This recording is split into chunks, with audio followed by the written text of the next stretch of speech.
Corona के नए strain के आने से लोगों में एक बार फिर दहशत का माहौल है, लेकिन इंदिरानगर स्थित उजाला फिजियोथेरेपी के डॉक्टर सुमित श्रीवास्तव के अनुसार हमें कोरोना से घबराने के बजाय उसका मुकाबला करने की जरूरत है। डॉक्टर सुमित श्रीवास्तव आज हमें बताएंगे किस तरह हम ब्रीदिंग एक्सरसाइज के जरिए अपने फेफड़ों को स्वस्थ रखते हुए कोरोना का मुकाबला कर सकते हैं। कोविड पेशेंट्स के लिए ब्रीदिंग एक्सरसाइज बहुत बड़ा रोल अदा करती है, क्योंकि ब्रीदिंग एक्सरसाइज के बिना कोविड पेशेंट ठीक नहीं हो सकता। ब्रीदिंग मतलब जितनी ज़्यादा डीप ब्रीथिंग करे, किसी भी तरीके से वो लंग्स की एक्सरसाइज कर सके। इसलिए ये जो कहेंगे कोविड पेशेंट के लिए बहुत ही इम्पोर्टेंट रोल अदा कर रहा है। ब्रीदिंग एक्सरसाइज जो है वो 7 से 8 प्रकार की होती हैं, जो इसमें अलग अलग टाइप के होती हैं। पेशेंट किस कैटेगरी का है, किस लेवल का है, उसको उस तरीके से एक्सरसाइज दी जाती है। अब जैसे पता चला कि किसी को लंग्स में उतनी ज़्यादा प्रॉब्लम नहीं है, तो हम उसको बहुत हार्ड एक्सरसाइज नहीं दे सकते। हाँ, लाइट एक्सरसाइज कराएंगे। फिर अगर किसी को कहेंगे कि लंग्स में प्रॉब्लम तक आ चुकी है अगर कोविड के पेशेंट को, तो उसमें लंग्स की एक्सरसाइज हम ज़्यादा कराएंगे। ज़्यादातर तो ये कहेंगे कि हर एक्सरसाइज जो ब्रीदिंग एक्सरसाइज है वो लंग्स के लिए आएगी, होगी ही होगी। लेकिन जो ये है, हम लोग जो कैटेगरी देखते हैं, डिवाइड करते हैं, वो बहुत ज़रूरी होता है कि किस पेशेंट को हम किस तरीके की एक्सरसाइज दे रहे हैं।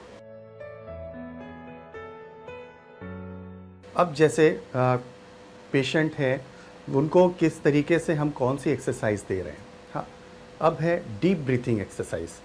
डीप ब्रीथिंग एक्सरसाइज, आप लंबी सांस अंदर खींचिए और खींचने के बाद टमी को भी आप फुलाते हैं।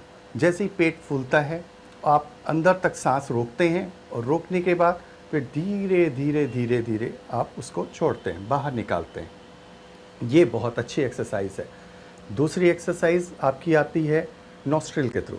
आप आराम से लंबी सांस लेंगे, एक तरफ से लंबी सांस खींचेंगे पूरी, और खींचते रहेंगे और फिर एक टाइम ऐसा आएगा उससे ज़्यादा आप सांस नहीं ले पाएंगे, तो वहीं पे वो स्टेबल करिए, रोकिए, 10 तक काउंट करिए, और काउंट करने के बाद इसी साइड से आप फिर बाहर भी निकालिए सांस को।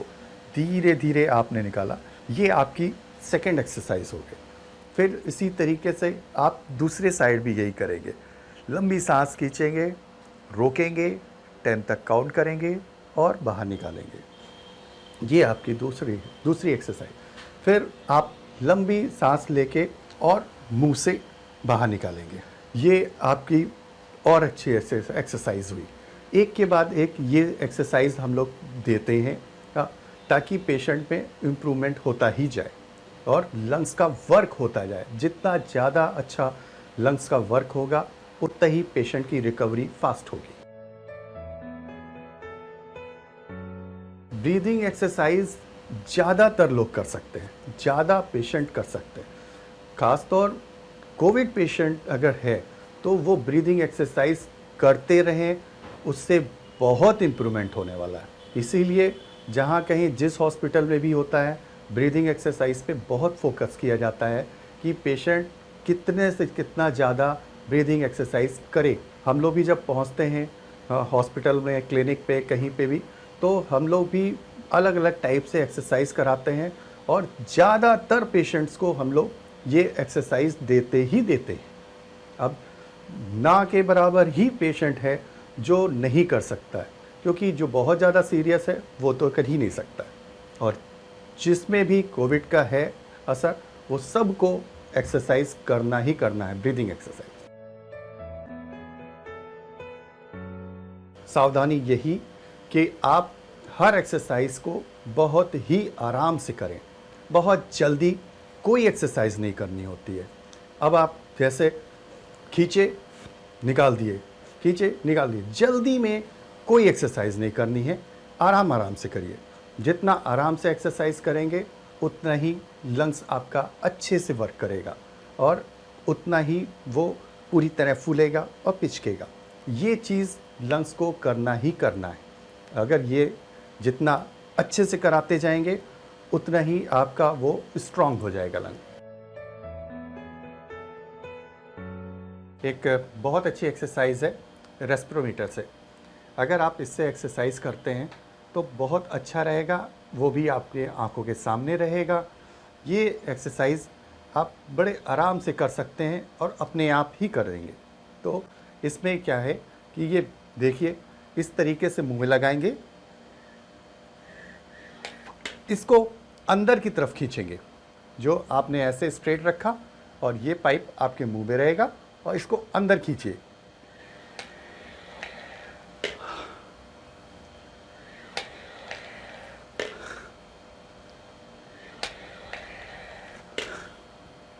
इसमें बैलून ऊपर उठना चाहिए।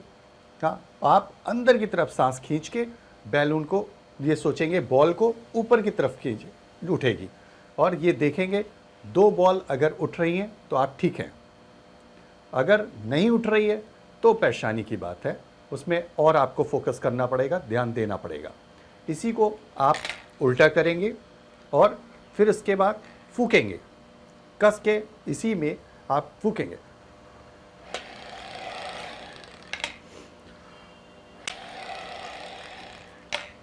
ये चीज़ अगर आप इस तरीके से करते हैं, कस के फूकते हैं, इसमें भी बॉल आपकी ऊपर उठेगी।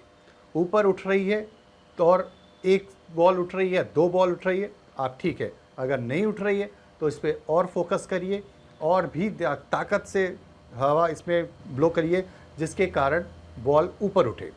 ये बहुत अच्छी एक्सरसाइज है, लंग्स में बहुत फ़ायदा करती है। इस पर फोकस करिए। एक और है, आपका बैलून के थ्रू होता है, वो बैलून लेके उसको आप फुलाइए। फुलाने से भी आपकी लंग्स की एक्सरसाइज बहुत अच्छी होती है।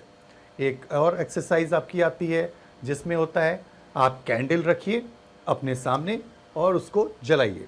जलाने के बाद थोड़ी दूरी पे रखिए और पूरी ताकत से उसको फूंक मारिए।